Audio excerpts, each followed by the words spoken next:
জঙ্গলের বন্যপ্রাণ যদি লোকালয়ে চলে আসে তবে আতঙ্কের বিষয় হয়ে দাঁড়ায় মানব প্রজাতির কাছে।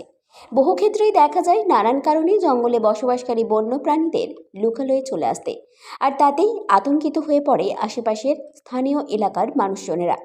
আর তা যদি হয় বিশাল আকারের সাপ, তাহলে আতঙ্কটা আরও অনেক গুণ বেড়ে যায়। শুক্রবার এমনই ঘটনা ঘটল জেলা পুরুলিয়াতে। বিশাল আকারের ময়াল সাপ উদ্ধারকে কেন্দ্র করে চাঞ্চল্য ছড়ালো পুরুলিয়ায়। সাপের আকৃতি দেখে চোখ ছানা বড়া হয়ে গিয়েছে এলাকার মানুষজনদের। ঘটনাটি ঘটেছে পুরুলিয়ার ২ নম্বর ব্লকের ছড়রা এলাকায়। এই ঘটনাকে কেন্দ্র করে ব্যাপক উত্তেজনা ছড়িয়ে পড়ে গোটা এলাকায়। স্থানীয় সূত্রে জানা গিয়েছে, এদিন পুরুলিয়া ছড়রার একটি সিমেন্ট কারখানা লাগোয়া পুতুলগড়িয়া নামক একটি মাঠের ইটভাটা থেকে ওই ময়াল সাপটি উদ্ধার করা হয়। সাপটিকে মাঠে দেখতে পায় এলাকার মানুষজনেরা। স্থানীয় মানুষদের বিষয়টি নজরে আসে।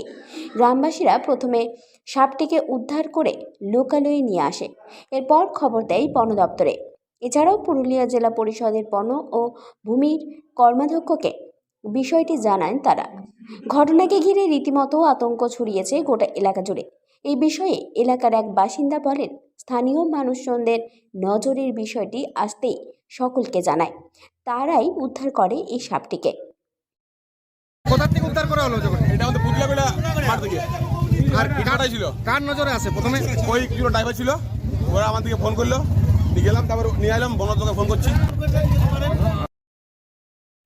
বিশাল আকারের ময়াল সাপ উদ্ধারের ঘটনায় রীতিমতো আতঙ্কের ছায়া নেমেছে পুরুলিয়ার ছড়রা এলাকায়।